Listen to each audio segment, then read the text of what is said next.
Boa tarde a todos os presentes, bem-vindos ao PPGL Online. Hoje nós vamos ter a palestra da professora Claudiana Narzetti, intitulada A Política Brasileira em Charges e Memes, Análise Discursiva.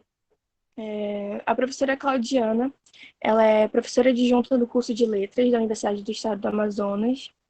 Ela é docente do programa de pós-graduação em Letras e Artes da UEA, o mestrado.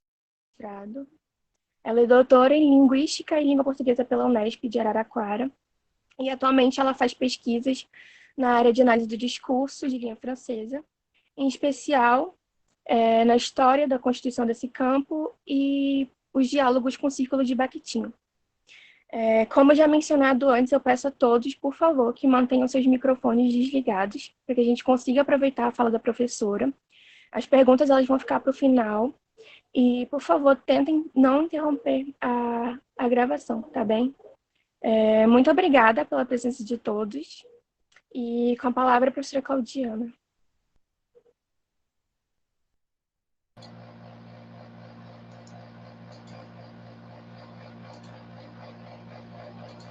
Olá, então. Boa tarde a todos.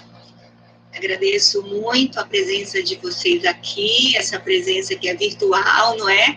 Mas é uma presença, né? Então, mais uma vez, agradeço, assim, a adesão, né, que os nossos discentes aqui do PPGLA tiveram à atividade, como também, né, os graduandos de letras da UEA e de outras instituições, né, estudantes dos diversos níveis de outras instituições que estão aqui participando. Bem, eu vou fazer aqui a minha palestra, não é? E, assim, se alguém tiver alguma pergunta ou algum comentário durante a palestra, tá? Pode pedir a palavra, né? Pode pedir a palavra no chat. A Andra vai administrar um pouquinho, vai me ajudar com essa parte, tá bom? Até para a gente ter uma atividade mais informal um pouquinho, né? Mas no final também haverá um momento para vocês fazerem perguntas ou contribuições, né? Problematizações do tema que eu vou abordar, tá bem?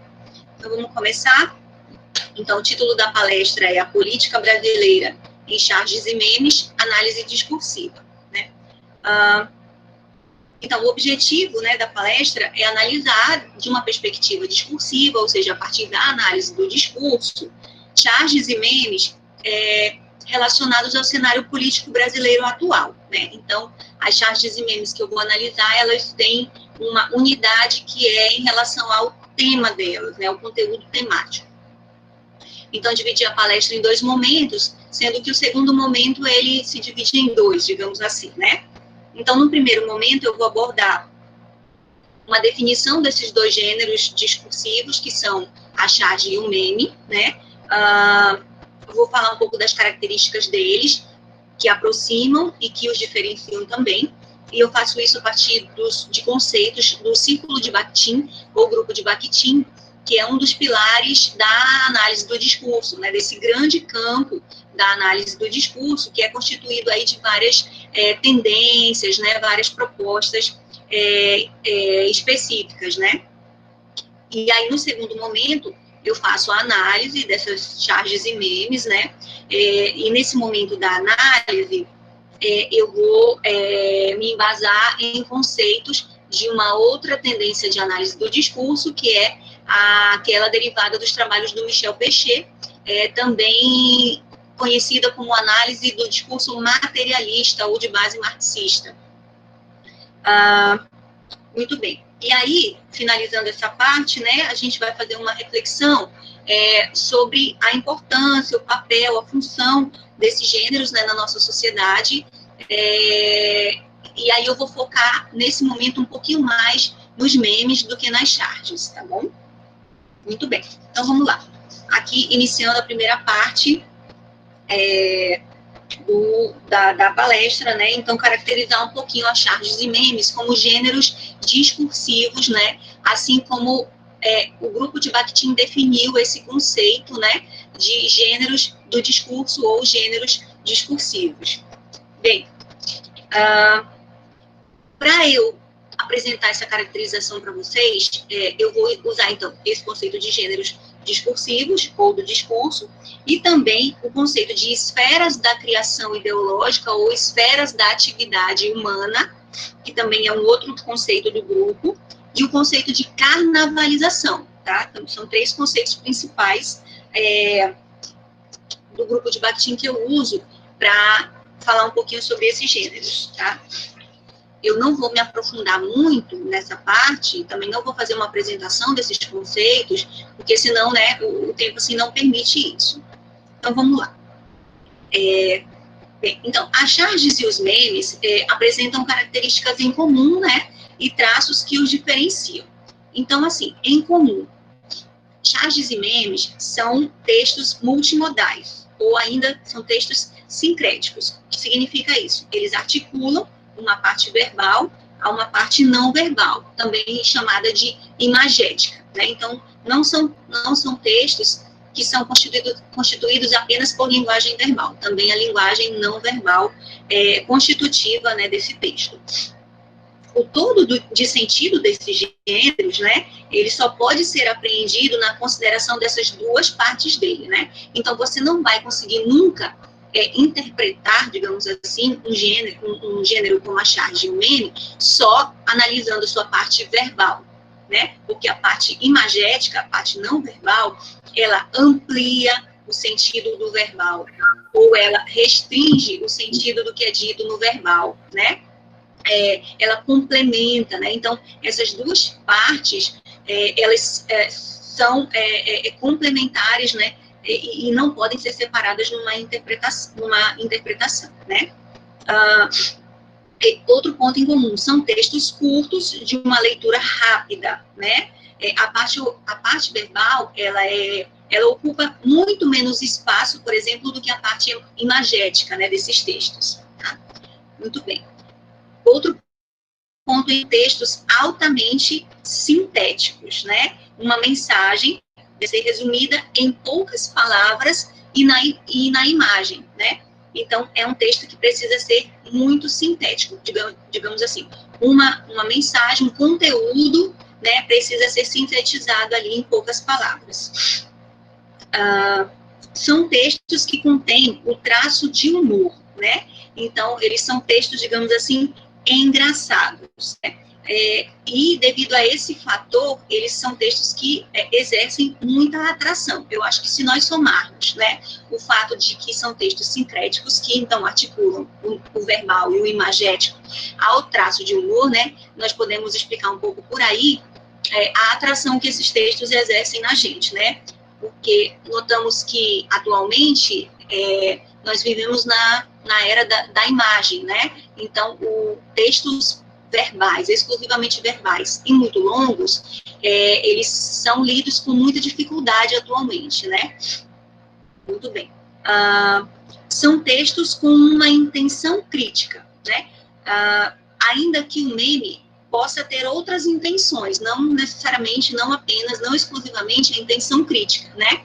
Ele pode ter somente a intenção mesmo de uma brincadeira, de um jogo de linguagem, né?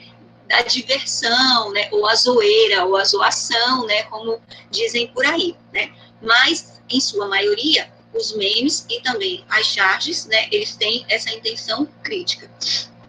Eles pretendem, então, criticar ou denunciar, por exemplo, ações políticas ou econômicas dos líderes, né, do país, por exemplo, né, entre outras coisas, assim. Esses os pontos em comum, né, desses 2 gêneros discursivos. Aí a gente pode ver o slide número 2, aí eu vou pedir para a Mariana, que está cuidando dessa parte, para ela exibir o slide 2, só para a gente observar aqui uma charge de um meme, né, para a gente comparar. Vou pedir só para a Mariana me confirmar se ela está conseguindo exibir, porque eu não tô vendo aqui. Tá. Mariana, você está pelo seu nome mesmo ou pela da secretaria? Só para eu te achar aqui, para poder colocar você na minha tela.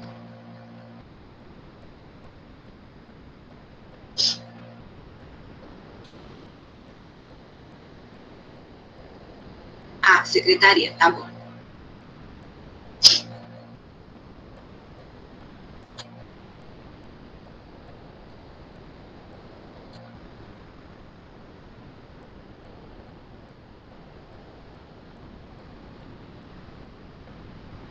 Bom, eu acho que não apareceu ainda, né?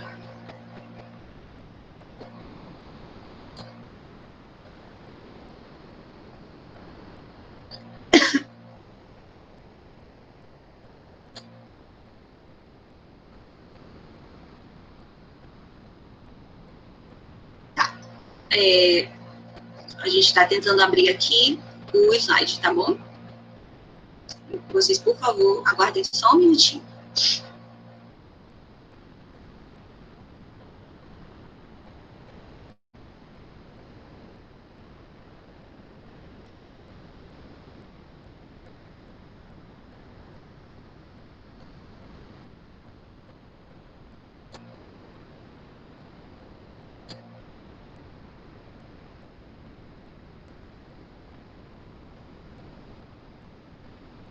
Bom, aqui para mim não está aparecendo o slide.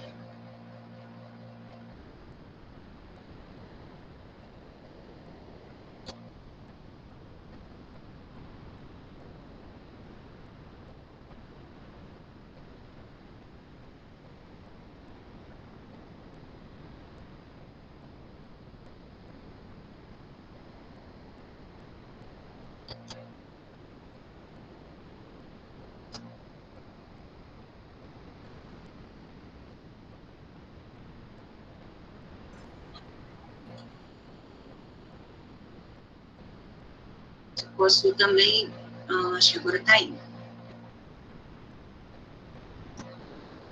Qualquer coisa eu posso tentar apresentar aqui do meu.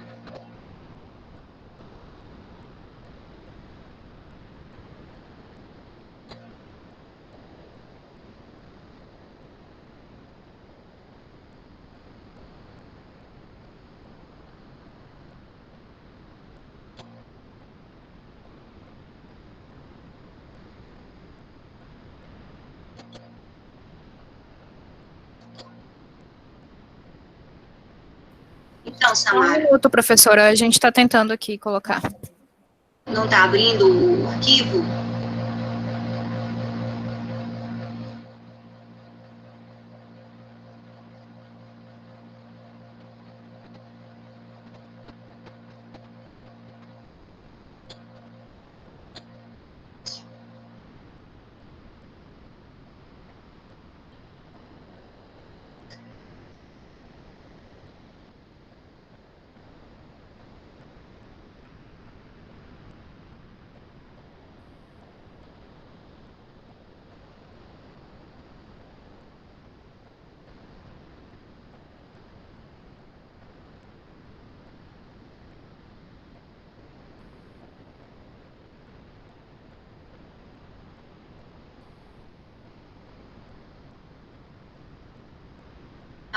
Samara, eu posso tentar abrir aqui do meu e aí apresentar daqui. O que você acha?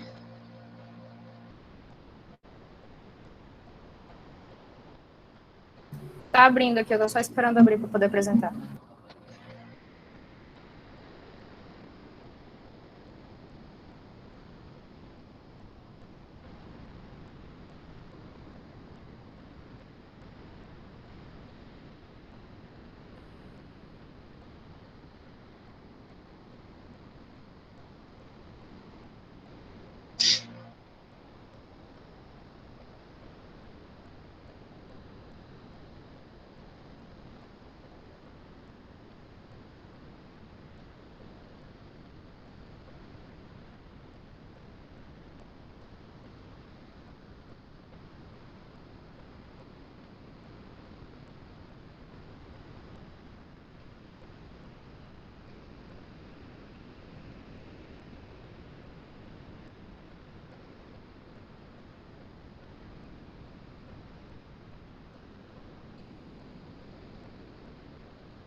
A Anne disse que apareceu.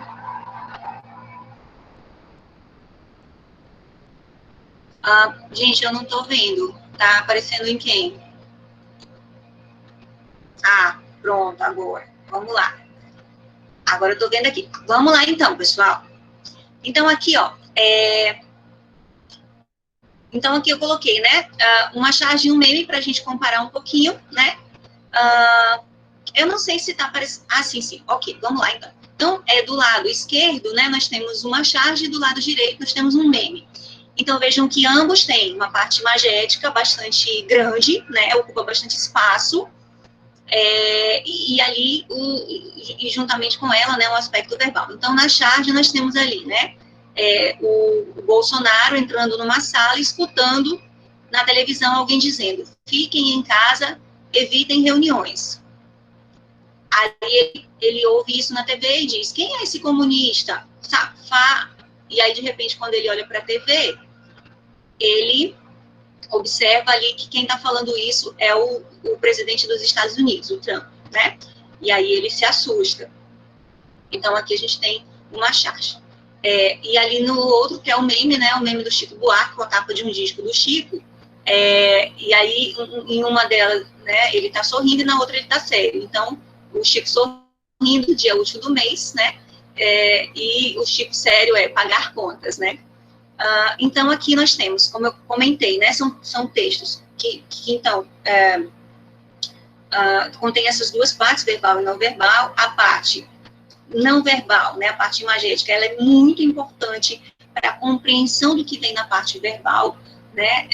Por exemplo, as expressões faciais ali do Bolsonaro, né? Naquela charge.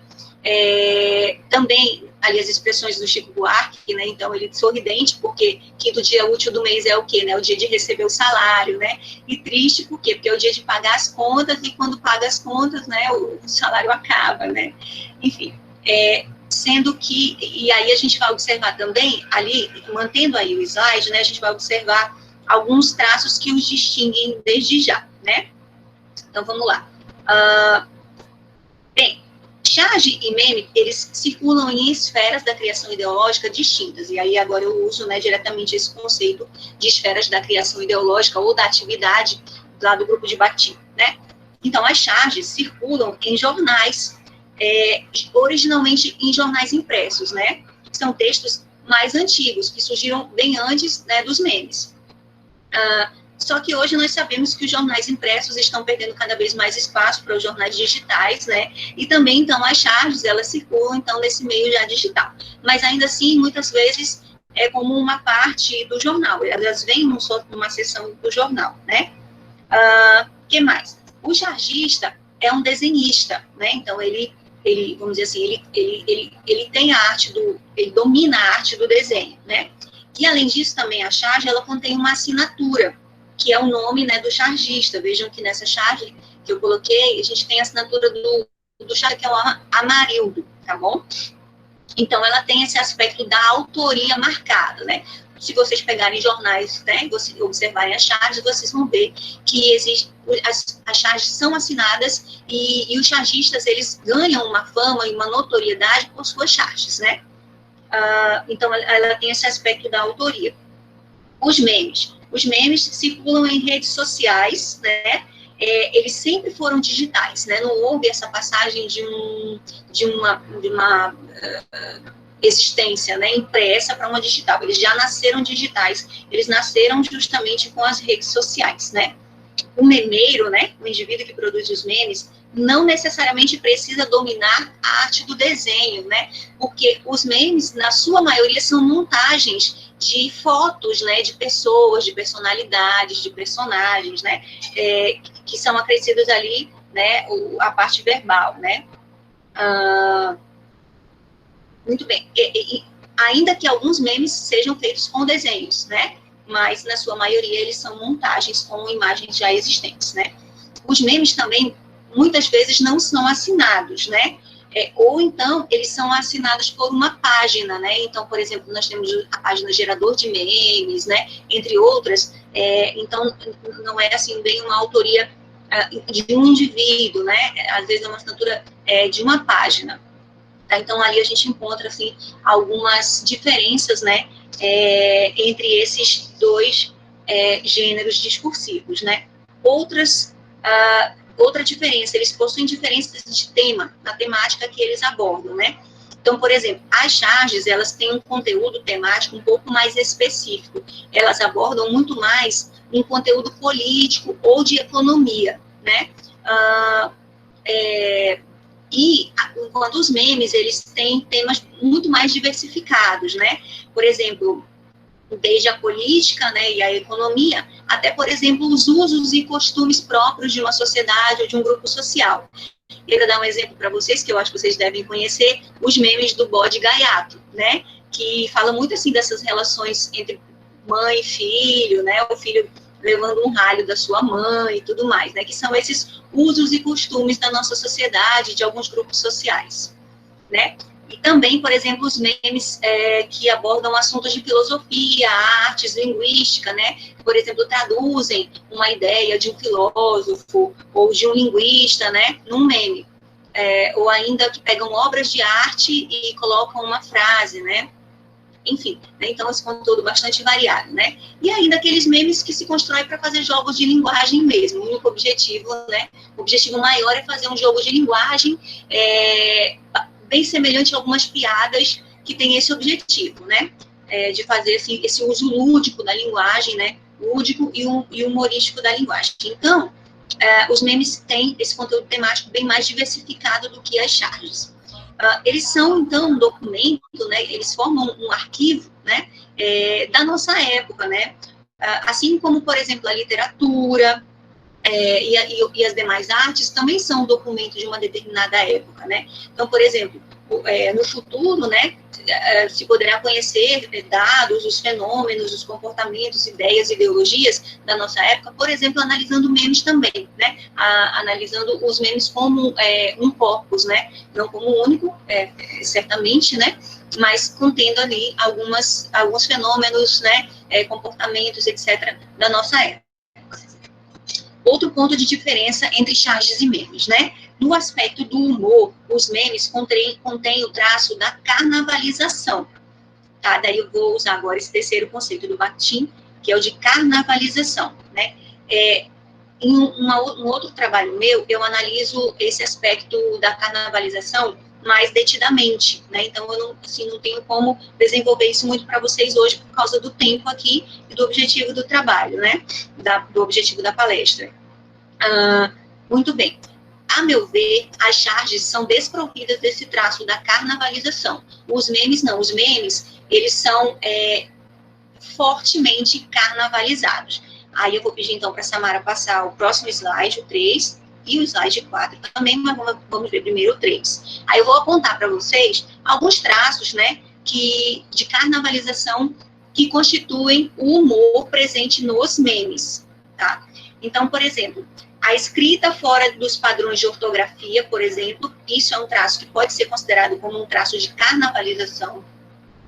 A imitação da oralidade no texto escrito, né? Então, nós vamos encontrar ali um texto escrito se aproximando bem mais da oralidade, do modo como nós pronunciamos as palavras, né? Por exemplo, a não concordância de número, né? Entre outras, né? Por exemplo, a não pronúncia do R no final dos verbos, né? Por exemplo, comprar, por exemplo, vai aparecer com acento agudo, né? Sem o R no final. Então, assim, imitando bem a nossa oralidade. O uso de termos que são tidos como termos chulos, palavrões, palavras de baixo calão, né? O deboche, o riso, sendo o riso o traço mais característico da carnavalização, né? A inversão de valores, né? Por exemplo, o bom que se torna ruim, o alto que se torna baixo, né? O elevado, né, que se torna baixo, o importante que se torna sem importância, o belo que se torna feio, e vice-versa em todos, né? O feio que se torna belo também. Uma suspensão de hierarquias, né? Então, todos são iguais, não existiria essa hierarquia, né?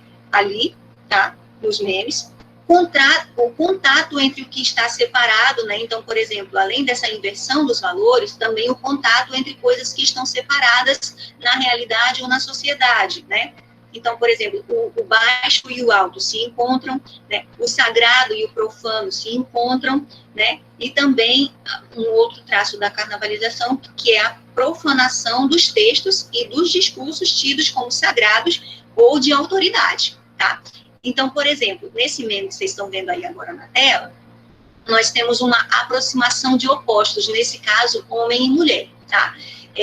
Então, esses dois memes, eles são parte do meu outro trabalho, em que eu analiso especificamente a carnavalização. E são memes que têm como tema o golpe de Estado que ocorreu em 2016, né? Que retiraram a Dilma, né? E colocaram o Temer. Então, ali, nesses dois memes, né, a gente tem uma foto do Temer vestido de um vestido branco, né, de modelo, tomara que caia, né, então ali a gente tem essa aproximação, essa fusão, né, um homem fazendo uma pose feminina, usando um vestido feminino, e aí o tomara que caia, né, e no outro, em breve no Brasil, A Usurpadora, né, que é uma novela, o título de uma novela, e daí aparece o Temer com seu paletó, no entanto, com um brinco e maquiado, né, então essa aproximação de opostos aí, no caso, o homem e a mulher. Esse é um traço de carnavalização apontado pelo Bakhtin, a aproximação de opostos, né, e que eu encontro nos memes como uma caracterização bem forte, né, desse gênero discursivo. O próximo slide, por favor, Samara. Slide 4. Aqui mais um exemplo, né, de aproximação de opostos, que seria, a gente poderia chamar de louvor e injúria, né, e a mesclagem de jargões e estilos de língua, aqui aquele uso das ditas palavras de baixo calão, né? Então, por exemplo, no primeiro meme tem foder-me-ei completamente, né? E no outro, né, um pronunciamento do Temer, foder-lhes-ei vossos anos. E aí o rapaz assistindo o pronunciamento diz assim, como é bom ter um presidente que fala bem o português, né? Então, a gente tem aí essa aproximação de opostos, que seria uma linguagem extremamente formal, que no caso aí a mesóclise, usada pelo Temer, né, ele é muito famoso, assim, por utilizar na linguagem oral a mesóclise, né, no entanto, essa construção extremamente formal da língua, ela vem com o quê? Com o verbo dito de baixo calão, que é foder, né? Então, foder-me-ei completamente, ou então foder-lhes-ei, né, vossos anos. Então, há esse contato, essa aproximação dos opostos, e também, nesse momento, o que a gente encontra? A gente encontra aí essa inversão de valores, né?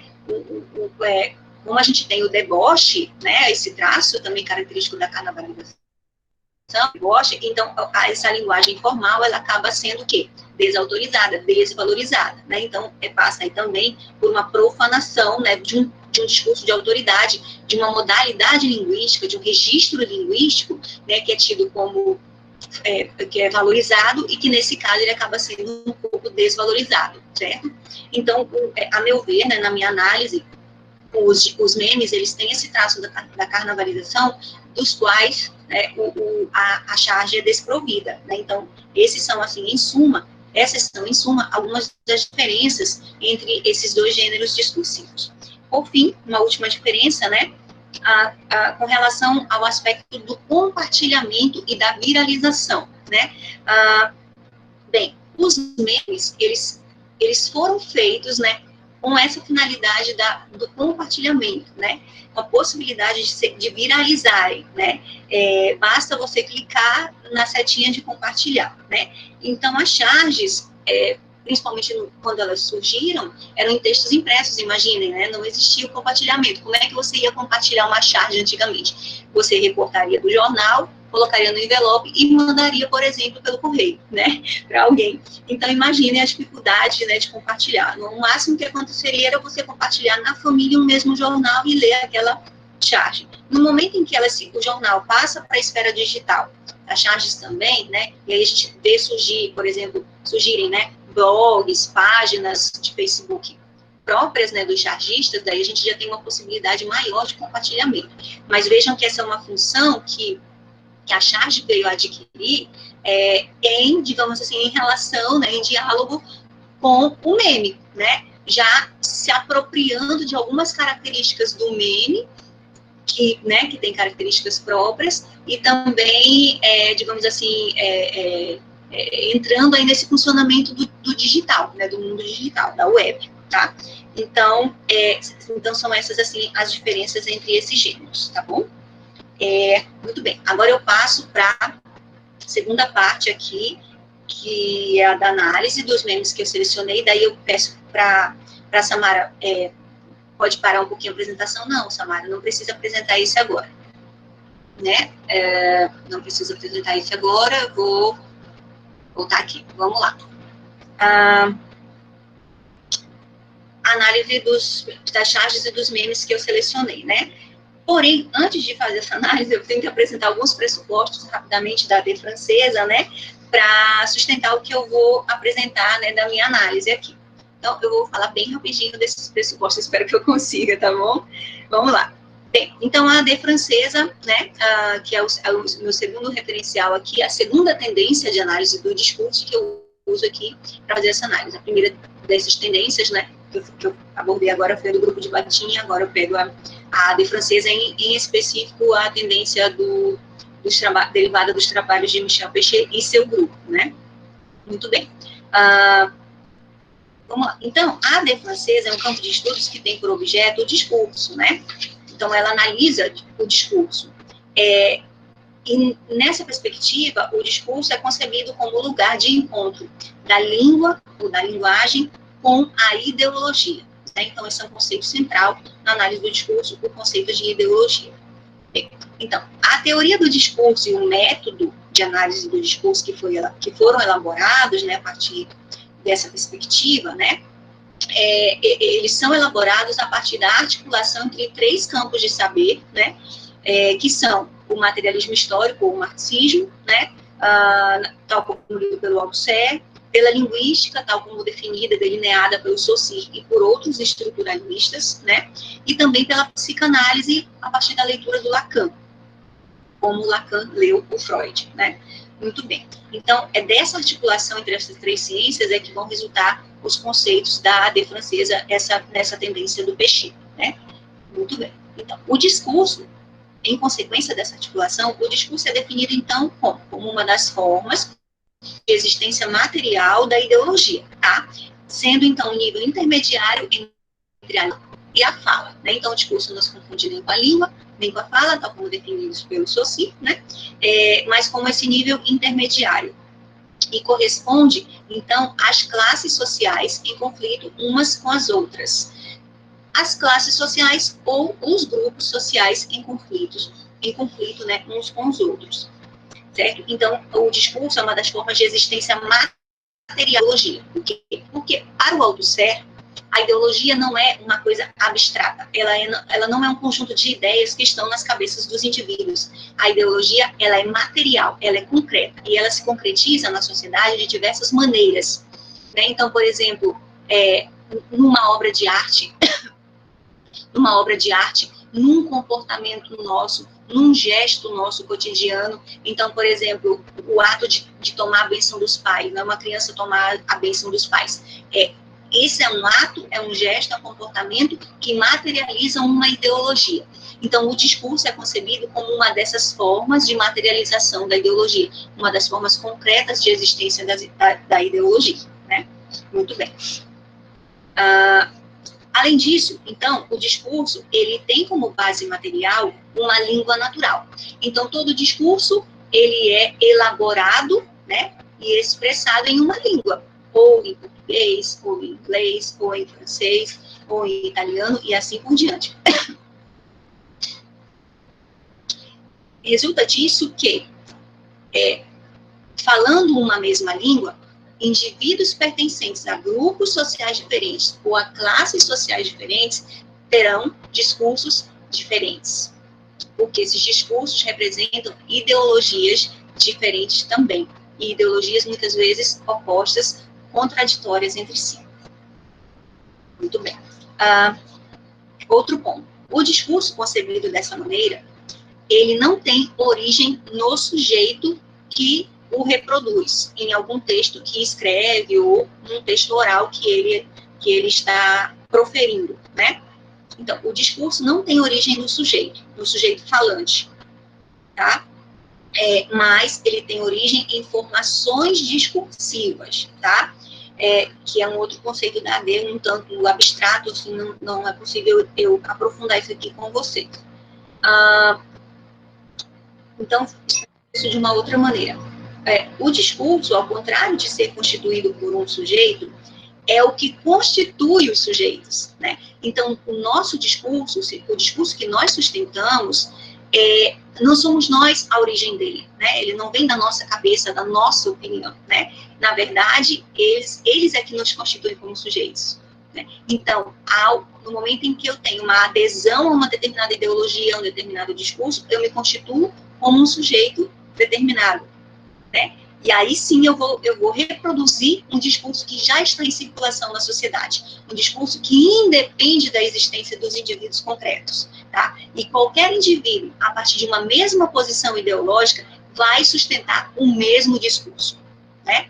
Então, são as ideologias, né, que determinam os discursos, são as línguas, as ideologias que determinam os discursos, e não os sujeitos como a sua fonte. Muito bem.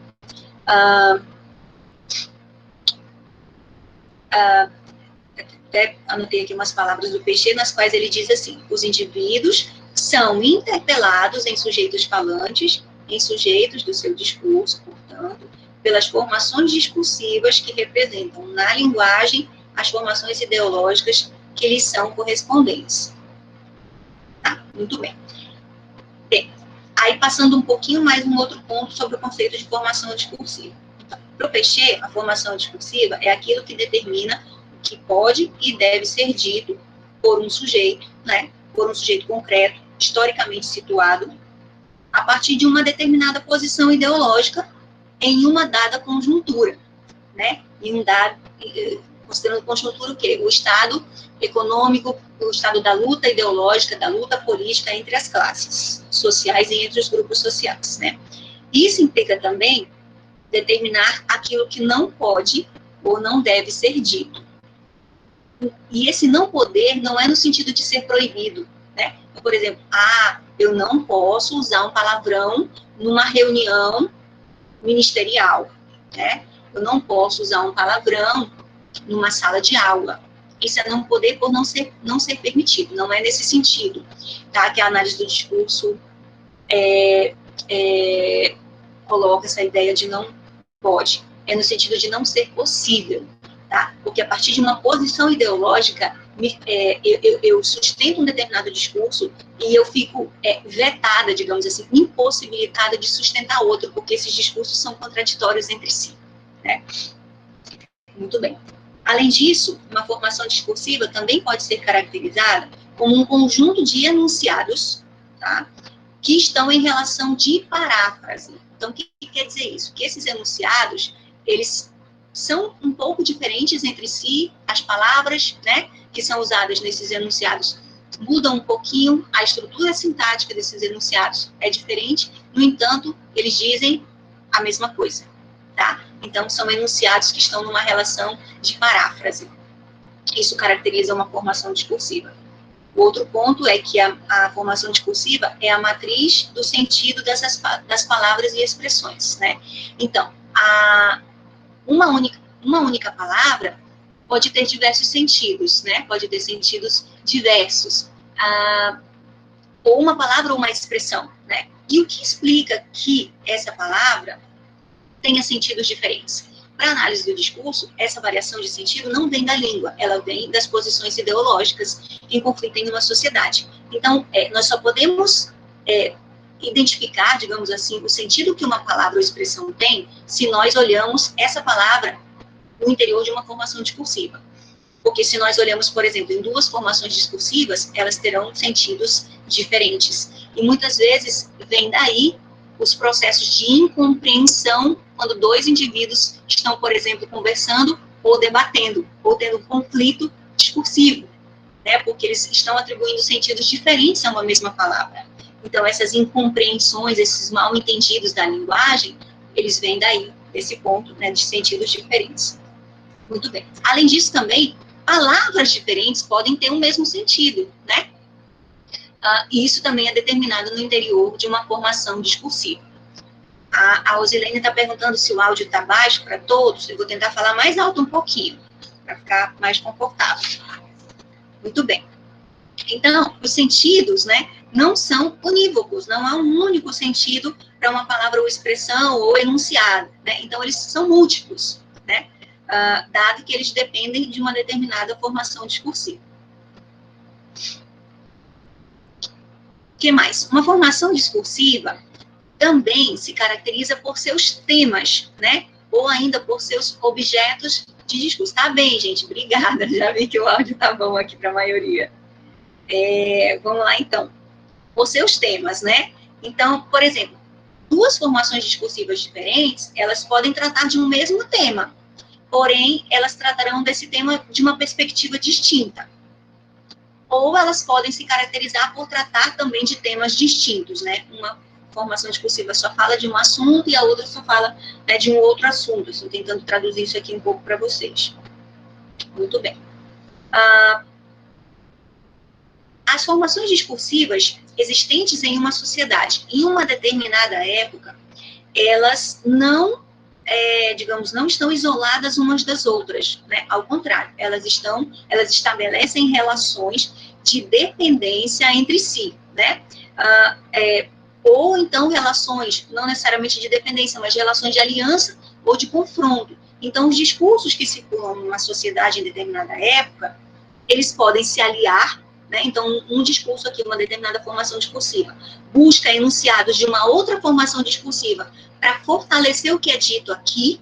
Então, por exemplo, nós temos casos muito fortes de um discurso religioso fortalecendo um discurso moral ou um discurso político ou um discurso jurídico, por exemplo, né? Ou as formações discursivas podem estar em conflito entre si, né?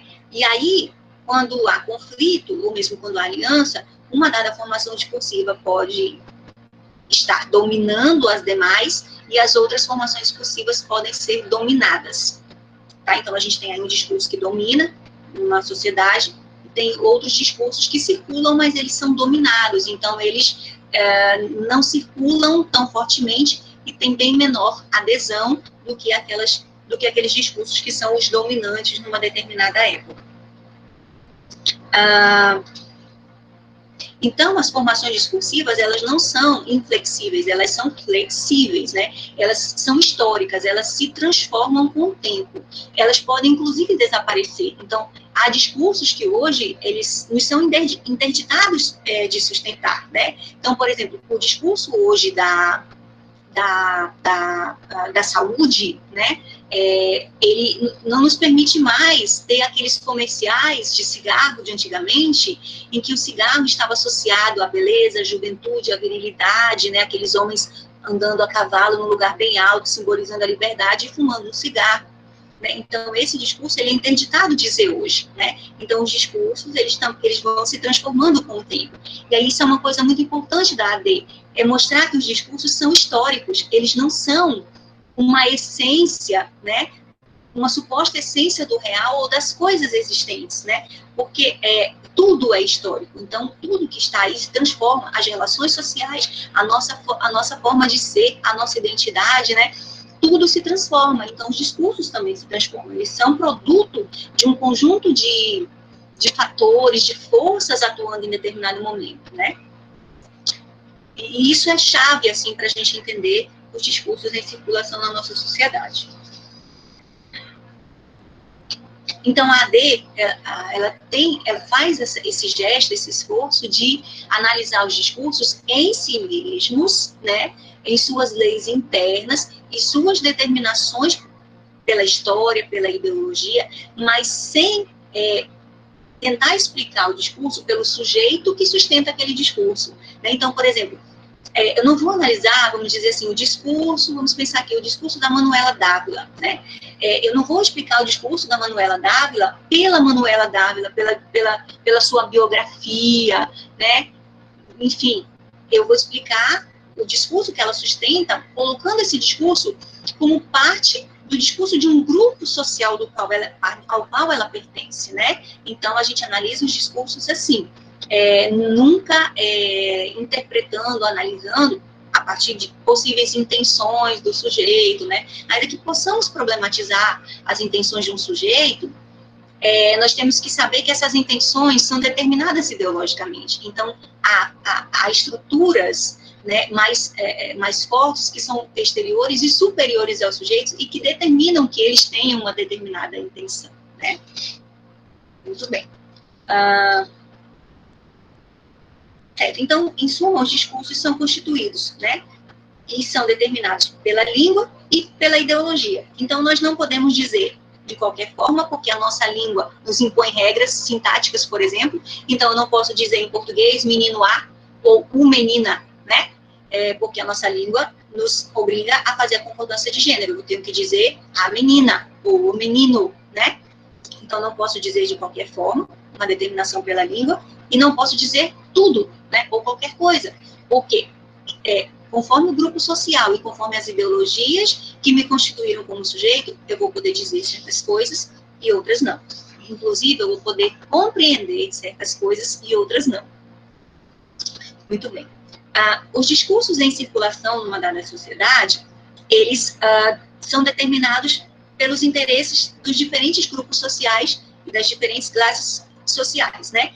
Grupos e classes sociais têm interesses distintos na sociedade, e muitas vezes esses interesses, eles são conflituosos. Então, por exemplo, o empresário, ele quer lucro, o trabalhador quer salário mais alto. São dois interesses contraditórios, porque se o empresário atende à demanda do trabalhador, ele ganha menos lucro, e vice-versa, né? Então, os grupos estão em conflito, seus interesses estão em conflitos, e os discursos dos grupos sociais também estão em conflito, né? Muito bem. Então, apresentados esses pressupostos, eu passo efetivamente agora aqui para a análise. Bem, então, como eu disse, né, eu selecionei aqui algumas charges e memes que têm como tema em comum a polarização política que acontece hoje no Brasil, que vem se constituindo em especial desde 2013, a partir das jornadas de 2013, né?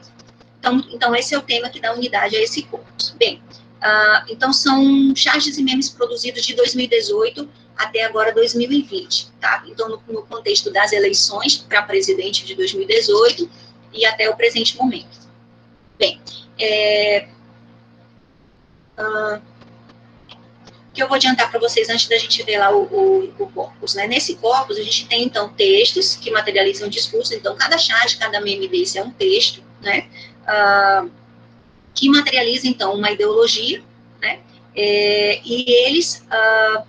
nesses textos que eu vou mostrar para vocês, eles são comparados os dois polos, né, dessa polarização, os dois lados dessa polarização política brasileira. No caso aí, que polos são esses que vêm representados nos memes e nas charges? Os partidos políticos em questão, os políticos desses partidos, tá? Ou ainda os eleitores ou apoiadores desses políticos ou partidos.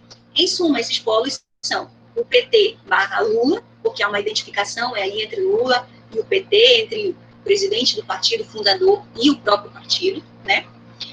E Bolsonaro, né? Então, o outro polo é Bolsonaro. É interessante observar que não há uma oposição entre PT e PSL, que era o antigo partido do Bolsonaro, tá? O Bolsonaro, ele é apresentado sempre desligado de um partido, né? Isso é interessante porque a gente sabe que ele não tem, né, um partido, muda de partido e agora está sem partido, né? Então, muito bem. Então, são os dois polos aí, seriam os polos de direita, de extrema direita e de extrema esquerda, tá bom? Agora, vamos lá, Samara, vamos ver os slides. Vamos para o slide 5. Deixa eu passar aqui para a Samara para eu poder pensar aqui, para eu poder ver.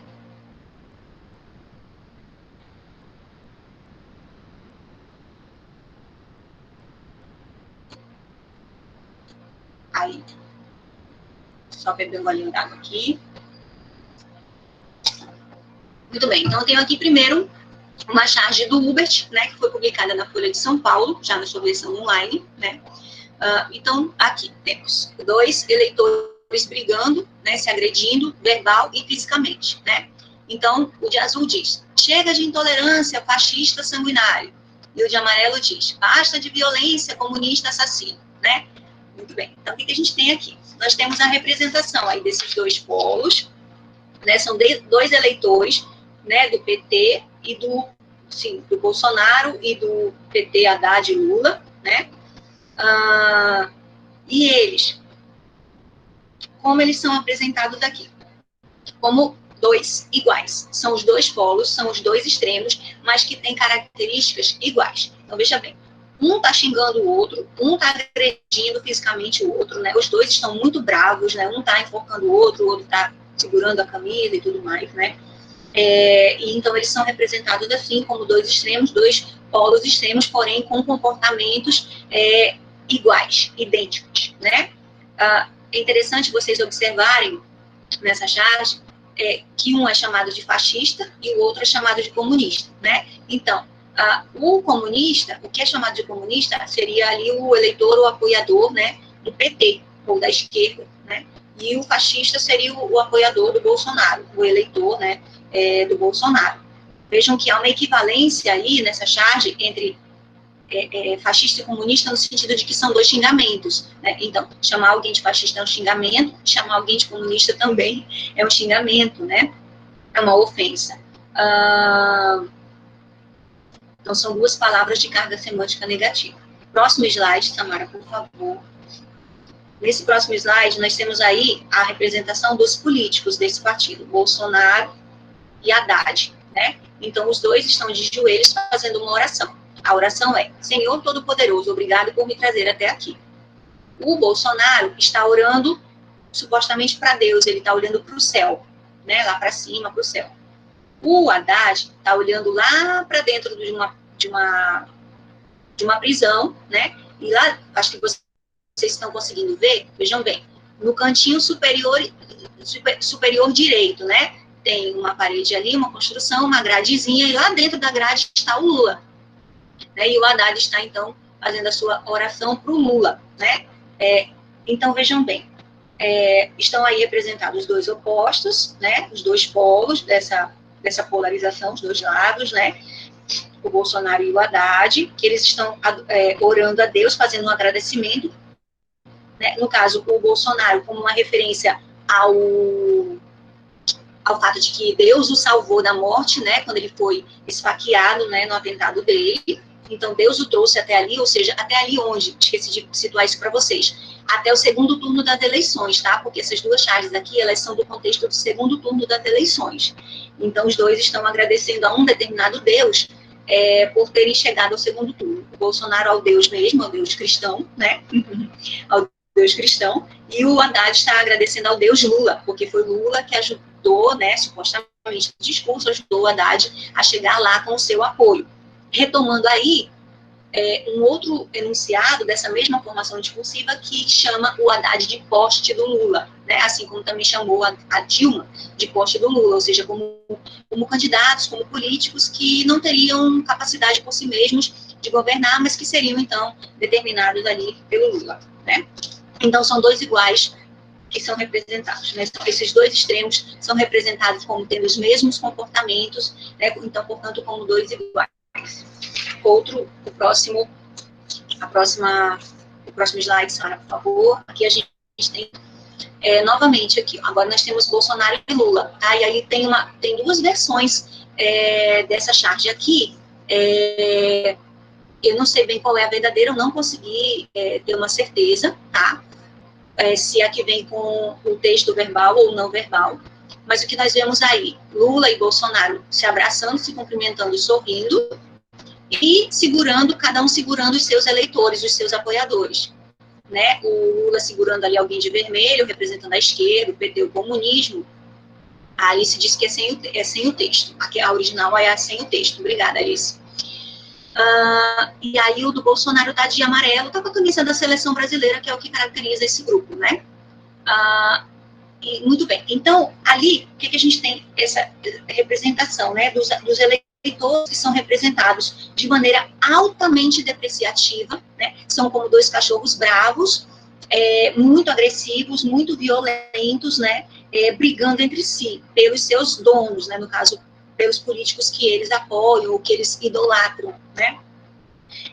E está representando o Bolsonaro e o Lula como, por exemplo, assim, como se eles fossem aliados, né, como se eles fossem amigos, e mais ou menos assim, olha aí, vocês, eleitores, apoiadores, ficam brigando por causa deles, mas olha aí, lá nos bastidores o que eles fazem, eles são aliados, né, recuperando então esse discurso de que os políticos no final das contas eles acabam se aliando, hoje eles brigam, amanhã eles se aliam, porque eles têm interesses individuais de poder, né, eles não têm interesses coletivos, tá?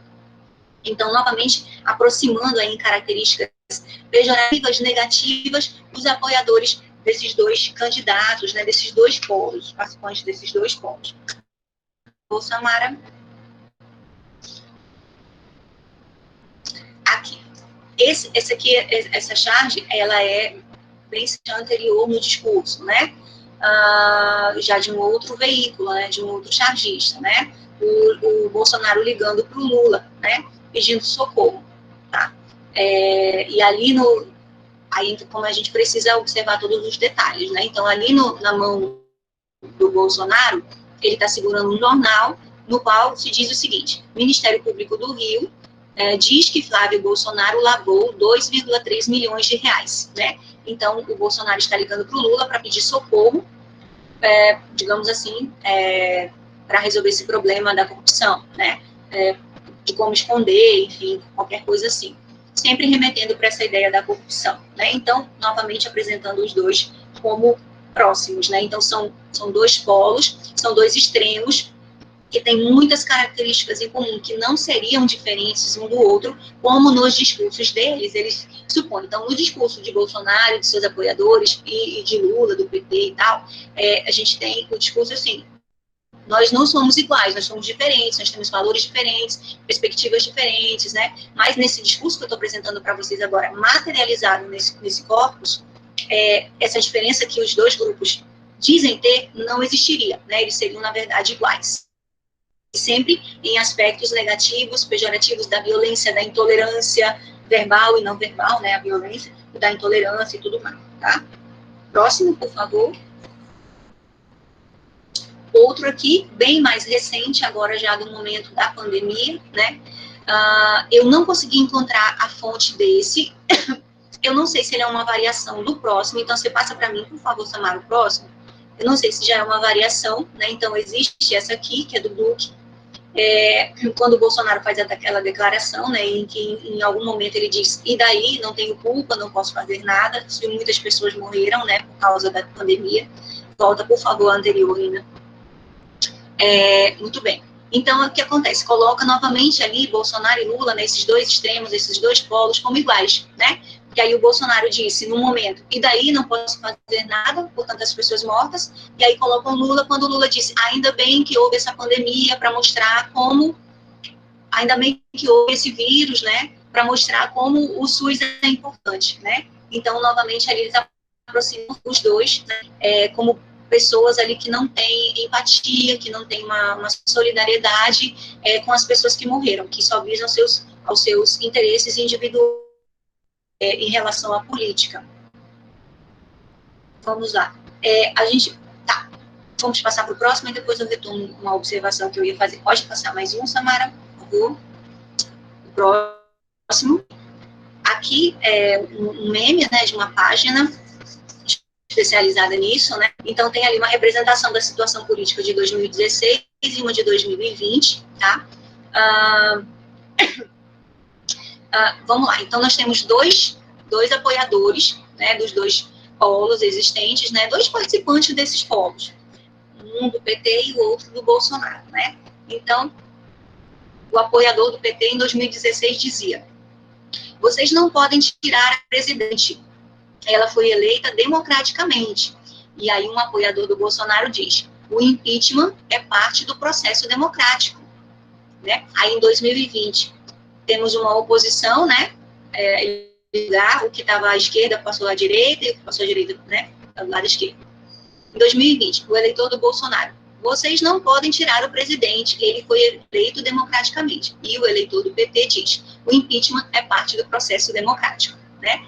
E aí, na legenda desse meme, né, a página colocou assim: eles se odeiam, mas eles são iguais, né? Então, esse enunciado, ele explicita tudo que eu estou mostrando para vocês aqui nesse corpus, né, aí de charges e memes. Ele fala isso de maneira direta, né, na sua materialidade linguística. Vejam que ali a gente tem, por exemplo, no eleitor do PT, ou no apoiador, a gente tem a camisa vermelha, ele está com a estrelinha do PT na camisa, e lá atrás tem uma bandeira da PUT. E do Bolsonaro, a gente tem aquela camiseta pintada ao rosto do Bolsonaro, né? Com os símbolos que identificam, né, os apoiadores, né, os participantes aí desses polos. E aí, então, além de mostrar que esses dois polos, eles não são diferentes, eles seriam iguais, né? Ele também marca o fato de que esses dois polos teriam discursos incoerentes, discursos que mudariam conforme o interesse do momento, né? Então, por exemplo, lá em 2016, era interesse que a Dilma fosse eleita, que houvesse um impeachment da Dilma, que a Dilma saísse, né? E aí, quem era a favor do impeachment dizia, olha, o impeachment faz parte do processo democrático, né? E agora quem diz isso é o apoiador do Bolsonaro, que na época, né, perdão, deixa eu ver se eu volto aqui, mas acho que vocês entenderam. Vamos pegar aqui o ser contra, né? Então, quando foi Dilma, quem era do PT, quem era do polo da extrema esquerda, da suposta extrema esquerda, como é representada nesse discurso, né, dizia que a presidenta não poderia sofrer um impeachment porque ela teria sido eleita democraticamente, né? Esse era um dos argumentos. E aí agora, esse argumento, ele não valeria mais para o eleitor apoiador do PT, tá? Porque o argumento que ele usaria agora é o impeachment é parte do processo democrático. Então, ele vai mostrando ali as possíveis incoerências desses discursos, dos discursos sustentados por esses dois extremos, né? E mostrando como eles são iguais, né? Lá naquela situação era uma coisa e aqui inverteu apenas, né? Já que agora seria do interesse do grupo da extrema esquerda, seria o interesse que o Bolsonaro sofresse o impeachment, né? Aí observem que uma coisa muito interessante nesse meme, que é o seguinte: em 2016, o que é representado em 2016 é esse confronto entre um apoiador do Lula, do PT, né, da Dilma, enfim, e um apoiador do Bolsonaro, um eleitor apoiador do Bolsonaro. Mas, se vocês recordam bem dos aspectos históricos e recentes do nosso país, quem era o partido que estaria nesse polo da direita? Não era Bolsonaro, era Aécio Neves, né? Então, aqui, a gente tem um ponto, daí eu já começo a adiantar um pouquinho o próximo ponto, né, que eu vou discutir com vocês, que é assim, como os memes, eles superficializam, como às vezes eles forçam um pouco os dados da realidade, né, não sendo, então, assim, digamos, uma análise muito aprofundada, ou às vezes até mesmo verdadeira, né. Então, vocês entendem? No caso, o correto seria que na camisa de 2016 estivesse ali o Aécio ou um outro símbolo, mas não um apoiador do Bolsonaro. O Bolsonaro, ele surge como uma substituição, digamos assim, dos partidos do PSDB, dos políticos do PSDB, do Aécio Neves ou do Serra, né? E ele começa a se destacar depois de 2016. Ele se destaca um pouco no processo de impeachment, porque ele, né, fez aquele discurso horroroso acerca da ditadura, né, da tortura, durante a votação, né, mas ele começa a ganhar mais destaque mesmo já em 2017 e 2018, né, principalmente depois da facada, do episódio do atentado. Então, ali tem um ponto, assim, que não se encaixa bem, né, para esse meme. Aí, Samara, a gente pode voltar um pouquinho para o meme que o Lula e o Bolsonaro, exatamente, em que eles estão assim ali em cima das caveiras, né, dos restos mortais dos brasileiros que morreram em decorrência da Covid, né, e colocando ali, né, o Lula e o Bolsonaro como tendo uma visão igual, assim, sobre essas mortes, né? Como eu disse antes, né, não tendo empatia pelas pessoas que morreram, solidariedade com os familiares, com as pessoas que perderam essas pessoas, né? E tudo mais que vocês devem ter acompanhado no noticiário. Vejam, nesse caso, é um outro ponto da análise do discurso bem interessante, né, que a gente pode considerar para analisar, né, os discursos que circulam na sociedade. Há uma tese do Pechet que diz assim, né, que o discurso de um sujeito deve ser confrontado ao discurso que ele sustenta quando ele fala de uma outra posição, né? Então, por exemplo, um sujeito concreto, historicamente situado, ele ocupa diversos lugares na sociedade, né? Então, por exemplo, ele pode falar como um presidente, ele pode falar como um pai, ele pode falar como um esposo, né? Como um amigo, como um torcedor de um time de futebol. Ele está ocupando lugares diferentes. E conforme esses lugares que ele ocupe, ele pode sustentar discursos diferentes e até mesmo contraditórios entre si, né? E, então, você não pode analisar o discurso de um sujeito concreto partindo de um único texto que ele produziu, de um único pronunciamento dele, né, de uma única colocação que ele fez, né? Então, esse discurso deve ser confrontado com o que ele diz em outros lugares e em outros momentos. Então, por exemplo, se você confronta essa fala do Bolsonaro com todas as outras falas dele a respeito da Covid, eu acho que tem até uma montagem que circula aí no Facebook das falas do Bolsonaro em diferentes etapas da pandemia aqui no Brasil, né? Tantos mil mortes, o Bolsonaro declarou isso, com tantas mil mortes ele declarou aquilo.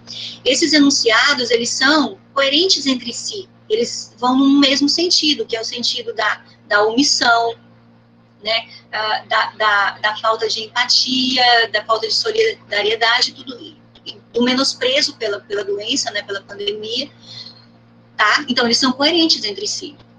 Essa fala do Lula, quando ela é cotejada, comparada, confrontada com outras falas dele, né, que ele fez muitas entrevistas, né, que ele participa diariamente, você vê que essa fala, ela foi descontextualizada, né? Ele colocou mal, ele usou mal uma expressão, muito mal mesmo, planejou mal a maneira de dizer, digamos assim, né? Mas a gente sabe que ele não quis dizer ainda bem que teve uma doença, ainda bem que várias pessoas morreram, né?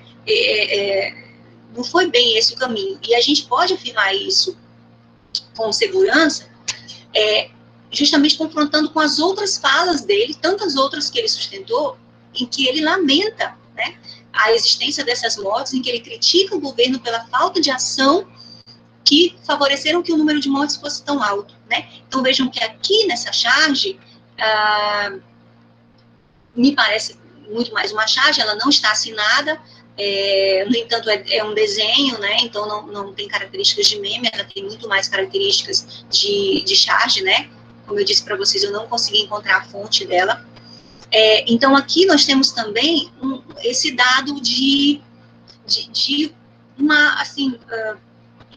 aspectos superficiais, né, de uma elaboração bastante delicada de aspectos da realidade nesses dois gêneros discursivos, tá? Então, já adianto um pouquinho esse ponto que eu começo a desenvolver agora, analisando esses dois aspectos que eu acabei de falar, tudo bem? Aí, agora eu vou passar... acho que a gente pode parar um pouquinho a apresentação, tá?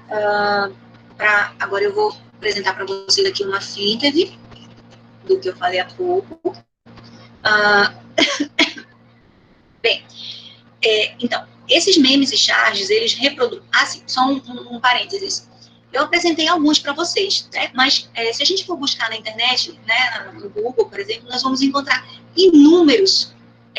perdão, eu acho que eu tinha até um outro ainda, mas tudo bem, não tem problema se eu não mostrar. O outro meme era uma montagem em que o rosto do Lula está misturado ao rosto do Bolsonaro, como se eles fossem realmente a mesma coisa, né? Como se eles fossem iguais um ao outro, como se não houvesse diferença.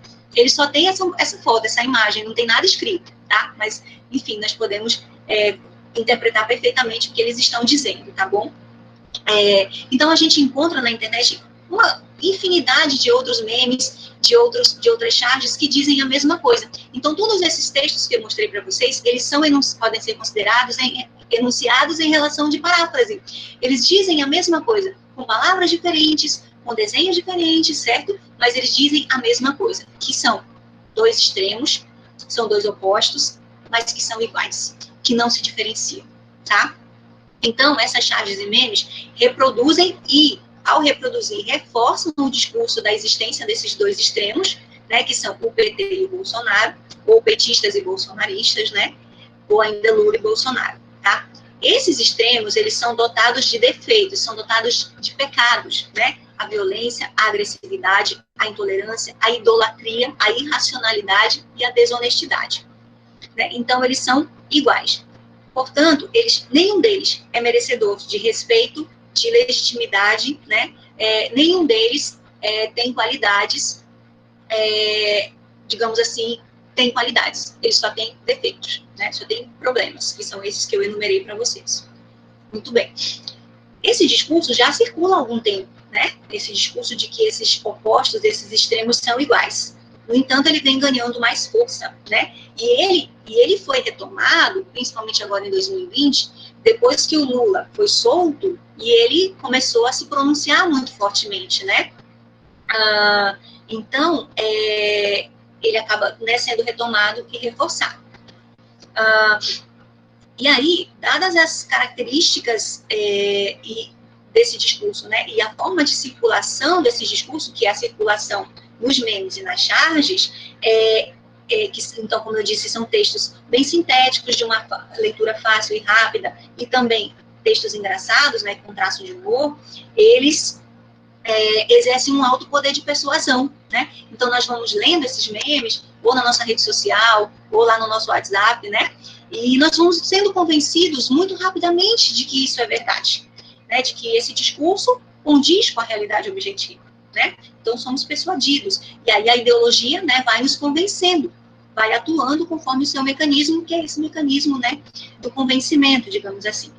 Então, o mecanismo da ideológica, do reforço do nosso senso comum, do reforço das crenças, né, ele vai muito bem nesses gêneros. Ele vai sem empecilho, né, por causa digamos assim, desse fascínio que esses gêneros exercem sobre a gente, né. E aí, quando a gente analisa um discurso, a gente tem que apontar de onde vem esse discurso, né? Essa é a pegada da análise do discurso, né? De onde ele vem? De qual grupo ele vem? Que interesse ele representa? Porque os discursos não são neutros, né? Não existe alguém que fale fora de uma ideologia. Todo mundo fala a partir de uma ideologia, né? É diferente da outra, mas é a partir de uma ideologia, nunca é de fora da ideologia, né? É impossível uma existência na sociedade sem ideologia. Assim como um peixe não pode existir fora da água, né? Ainda que ele não veja a água na qual ele nada, né? Muito bem. Então, esse discurso, ele vem de partidos políticos colocam fora dessa polarização e contra essa polarização, tomando como pressuposto o fato de que essa polarização, a priori, ela é ruim. Tá? E esses partidos se apresentam como uma via alternativa e equilibrada, tá? Como uma via neutra, talvez até mesmo técnica, né? Diferente dessas outras duas, né? Sem todos os defeitos. Tá? Então, a gente coloca esses dois extremos como iguais, né, aqueles defeitos e pecados, e a gente se apresenta como sendo a solução para o problema, né? Então, como uma terceira via, uma alternativa equilibrada, neutra e técnica, tá? Que estaria imune a paixões, né, a adesões, a violência, a idolatria e tudo mais. Então, esse discurso vem dos porta-vozes desses partidos também. Ele vem de grupos sociais que apoiam esses outros partidos e que, principalmente, têm aversão aos partidos que ocupam esses dois extremos. Ou seja, a esquerda e a direita, ou a extrema esquerda e a extrema direita. Tá? Principalmente uma aversão ao polo que está colocado como sendo o polo de extrema esquerda, que seria, né, principalmente ali, o PT. Então, o grupo social que tem aversão a esse partido e que fomenta, né, um discurso de ódio a esse partido, e a esquerda que ele representa também está na base da Constituição desse discurso. Também vem de grupos sociais desiludidos com a política, né? Então, aqueles que dizem assim, política realmente não tem jeito, os políticos não têm jeito, não tem nenhum que se salve, todos são desonestos, todos fazem conluios e conchavos, e assim por diante, né? Então, esse discurso, ele atua como mais uma arma na luta pelo poder político, porque os partidos que estão, digamos assim, fora, né, do poder e que pretendem chegar ao poder, né, eles precisam lutar. E a luta deles também vem, né, principalmente pelo discurso, né? Então, esse discurso que critica os dois extremos, ele não é um discurso neutro, digamos assim, eu não sou apoiador de nenhum político, eu não tenho político de estimação, né? Ele é um discurso que não é neutro, ele parece ser neutro, ele se apresenta como neutro, como equilibrado, mas ele não é. Ele tem um interesse ali, tá? É o interesse da retirada de algum desses partidos do poder e da entrada de outros, certo? Então, eles estão a serviço de algum interesse, sim. Não são neutros, não. Tem uma base ideológica, sim. E aí, agora eu passo, né, para a gente refletir um pouquinho. Acho que eu estou me alongando já bastante. Meu tempo está encerrado, vou correr um pouquinho com essa parte. Sobre a questão, né, do problema da gente lidar com esses textos, principalmente os memes, né? E agora, né, o que a gente faz? Como é que a gente trabalha com esses textos? A gente condena de vez os memes, né? Enfim, os memes, eles têm, vamos dizer assim, vantagens e desvantagens, aspectos positivos e aspectos negativos. Então, os memes, eles têm o aspecto, por exemplo, de poder engajar as pessoas, né, em assuntos dos quais elas estavam alienadas, por exemplo, né, chamar atenção para um debate político ou para uma questão de preconceito racial, de preconceito de gênero e tudo mais, né. Então, eles podem ter essa função de engajar, de chamar, de mostrar um problema existente, né. A partir do traço da carnavalização, eles podem colocar em questão certas práticas, certos discursos tradicionais, conservadores, que hoje precisam ser combatidos, né? Que precisam ser modificados, né? E porque a carnavalização, segundo Bakhtin, ela tem esse aspecto de favorecer a transformação da sociedade, de questionar esses valores conservadores, entendem? Então, por esse ponto, os memes têm um traço positivo, né? Por outro lado, como eu mostrei ali em alguns, eles são muito superficiais, né? Eles tendem a superficializar a discussão e eles tendem, muitas vezes, a promover mentiras, né? Falseamentos muito fortes da realidade. Porque a ideologia, ela é um falseamento da realidade, né? Mas, em alguns casos, é um falseamento muito mais intenso.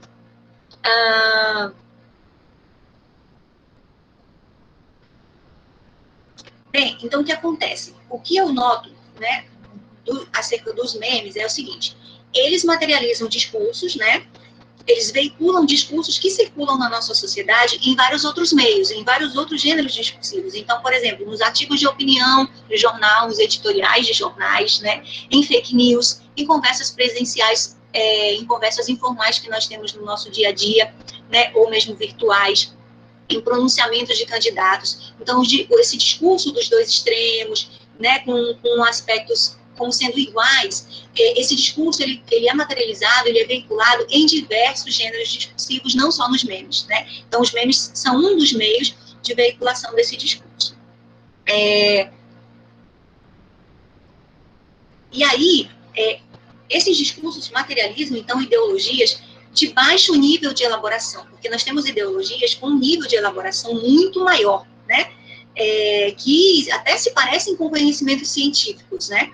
Mas nesse caso, desse discurso, me parece que é um nível muito baixo de elaboração, sem sistematicidade, né?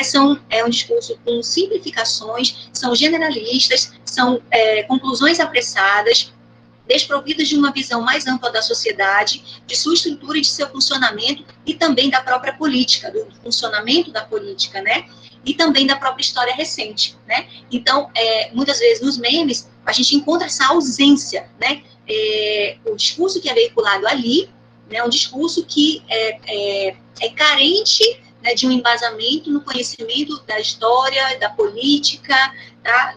Recente e antiga do nosso país. E por isso vem tanta forçação, tanta superficialidade, tanta generalização, tá? Então, a realidade que ali é discursivizada, né, ela é muito parcialmente apreendida, né, e apresentada ao interlocutor, assim, dessa maneira, muito parcialmente apreendida, né. E, então, assim, pensando, né, como é que a gente poderia trabalhar, assim, com esse ponto positivo e negativo, né, que os memes apresentam. Bem, então, assim, eu acho que uma das alternativas que nós temos acho que não dizer assim, meme não presta, nunca mais vou compartilhar um meme, né, porque eles são superficiais e tudo mais, né, até porque existem os memes mais lúdicos, mais jocosos, assim, né, que, enfim, não se encaixam muito nisso que eu estou dizendo, tá, não são todos os memes que se encaixam nessa análise que eu estou fazendo, eles são mais esses que tratam dos aspectos políticos, tá bom? Então, assim, um dos caminhos que a gente tem é criticar e problematizar, né, o conteúdo que os memes apresentam e esse modo de construção desse gênero, né, criticar, problematizar, né, promover o letramento desse gênero, ou seja, o conhecimento de suas características genéricas, né, que essas que eu abordei no início, né, problematizar o discurso que vem ali, né, por exemplo, um discurso preconceituoso que pode aparecer num meme, um discurso de intolerância que pode aparecer num meme, né? Isso pode ser uma forma de começar a problematização de discursos hoje na nossa sociedade que a gente gostaria de combater, né? De visões, de perspectivas que a gente gostaria de combater e de transformar. Né? Ao lado disso, é necessário também, né?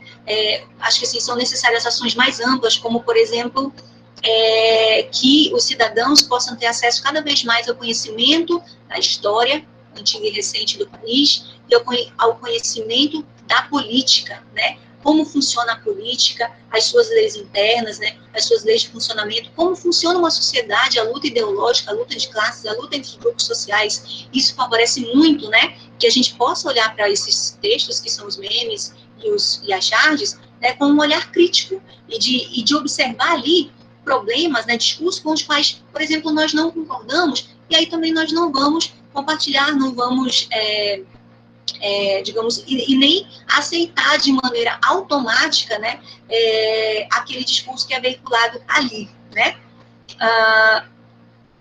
Tá? E aí, né, como eu disse, né, diferenciar daqueles outros memes que talvez, assim, poderia brincar, mais inocentes um pouquinho, mais jocosos, né, mais lúdicos, como esse que eu queria mostrar agora. Eu peço para a Samara mostrar aqui o slide 14, tá? Assim, tem muitos, né, que a gente poderia exibir aqui, mas eu trouxe só esse, que aí eu, assim, é um outro tipo, né, uma outra, digamos assim, um outro tipo, um outro subtipo, assim, de meme, né? Vamos lá. Deixa a Samara apresentar.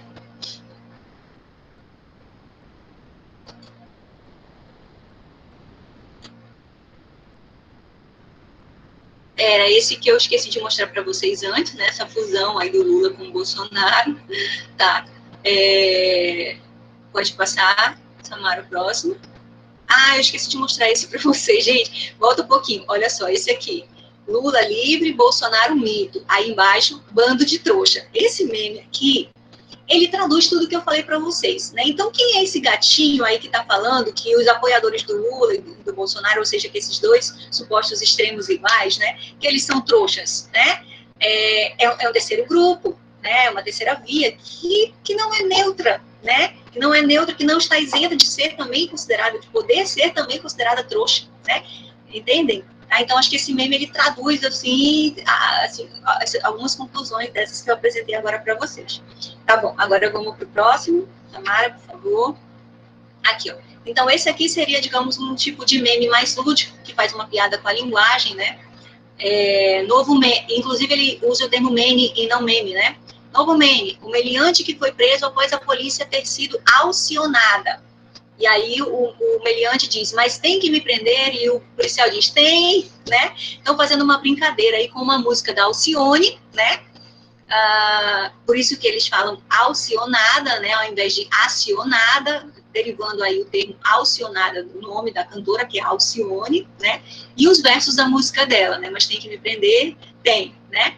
Então, esse é um meme, assim, que eu diria mais lúdico, que parece aquelas piadas mesmo, com jogos de linguagem, né? Esse, digamos assim, não tem tanto aquelas características que eu apresentei para vocês dos outros, né? Tá bem?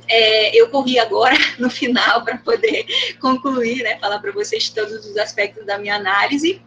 E finalizando aqui, eu deixo um convite para vocês. Passa ao próximo, por favor, Samara. Faço um convite, né, com esse outro meme. Vamos levantar que o senso comum e os tabus da sociedade não vão se problematizar sozinhos, né? Então, acho que a nossa função, principalmente nós que somos professores de língua portuguesa, de literatura, né, é que a gente problematize o senso comum, os tabus da nossa sociedade, né, e esses tabus, esse senso comum que vem nos discursos, que vem, né, por exemplo, em gêneros como os memes e as charges, despertando, então, um senso crítico, né, dos nossos alunos e das pessoas que estão à nossa volta. Tá bom? Agradeço muito a atenção de vocês e deixo aberto aqui para as perguntas e colocações, e peço para a Andra me ajudar agora aqui nesse momento.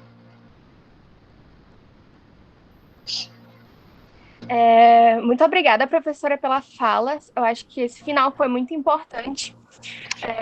Uma vez eu estava no nosso seminário de AD mesmo, e aí uma moça que estava apresentando, ela me falou assim, que ela sente que as redes sociais, elas são o nosso novo espaço cotidiano de circulação de sentido, porque tudo acontece lá, e tudo que a gente problematiza, que a gente precisa saber, ou que a gente, enfim, a gente entra em conflito, tá lá. Então, é muito importante esse seu final de falar que a gente precisa problematizar, assim, o senso comum e como esses memes são veiculados, porque é ali que a gente está criando nossas percepções da realidade. Enfim, muito obrigada.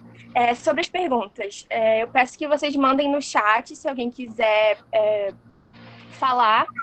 Então, se inscrevam no chat, mas já temos duas perguntas, se eu não me engano. Uma muito anterior, que foi o Ednei Alexandre, que fez bem no início.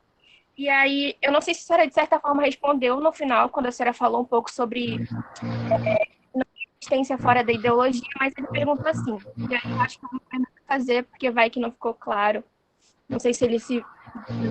Mas, bom. Ele perguntou assim, os tabus são considerados parte da ideologia ou eles são independentes dela? Porque os tabus não. Eu queria saber se estariam inseridos na ideologia ou não. Sim, os tabus podem ser concebidos como algum aspecto da ideologia, né? Então, aquilo que pode e o que não pode, né? Tudo isso é determinado ideologicamente, né? Então, os comportamentos que são aceitos e os que são tabus, ou os comportamentos gerais e os verbais, né? Todos eles são parte da ideologia, são determinados ideologicamente. Tá. Eu acho que então deve ter ficado claro para ele, eu não sei, eu vou esperar ele responder. E tem uma pergunta também no chat, eu não sei se a senhora consegue ver, mas é da Júlia Matheus. A senhora consegue voltar tanto ou eu posso ler? Pergunta, André, porque eu não tenho parâmetro aqui de localização. Ela mandou assim: por favor, eu gostaria de fazer uma pergunta que não está relacionada à análise, mas às opções teóricas. Por que alguns textos foram analisados a partir dos conceitos do círculo e os outros com base na AD? Obrigada. Como é que é? A pergunta é por que... Repete, por favor. Porque alguns textos foram analisados utilizando os conceitos do círculo de Bakhtin e outros foram analisados utilizando os conceitos da AD. Ela quer entender a relação entre as duas, eu acho. Porque o uso das duas. Certo. Então, bom, eu tentei articular essas duas teorias para analisar, né, esse corpus. Por quê? Porque a AD francesa, derivada de Péchet, ela não tem nenhuma elaboração, principalmente nos textos fundadores mesmo, né, que nos Pais Limbazo, de Péchet, de Courtine, Jacqueline Autier e tudo mais, não tem uma teorização sobre os gêneros discursivos, né, sobre os textos nos quais os discursos se materializam, nos quais eles circulam, né? Então, eu sinto necessidade de abordar esse aspecto dos textos, né, dos gêneros de textos, para que a análise fique um pouco mais ampla, né? E está dando uma pequena interferência aqui.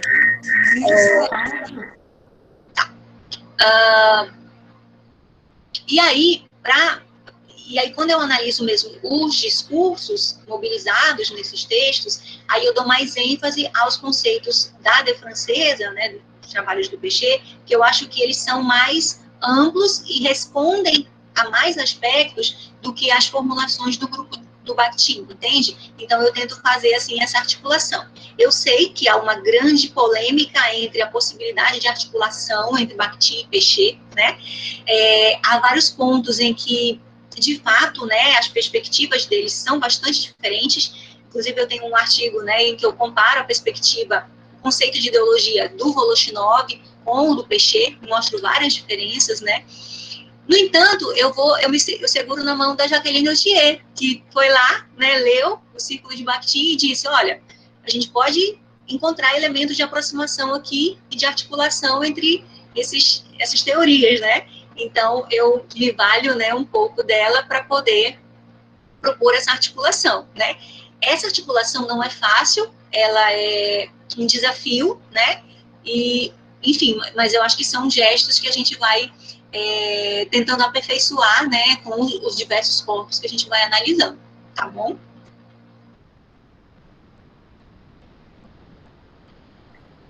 Obrigada, professora. Eu acho que respondeu. Não sei se... ela muito obrigada e adorou. Eu não sei se tem mais alguma pergunta, se alguém gostaria de fazer mais alguma pergunta.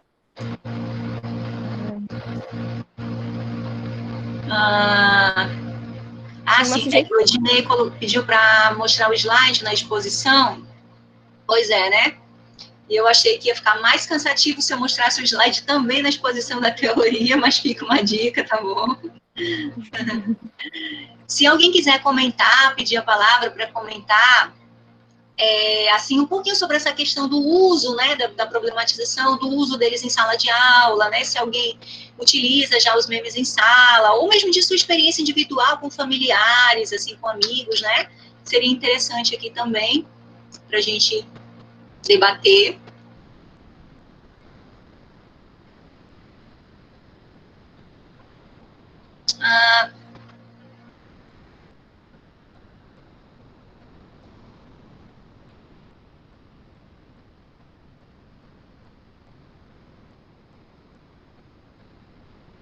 São mais? Bom,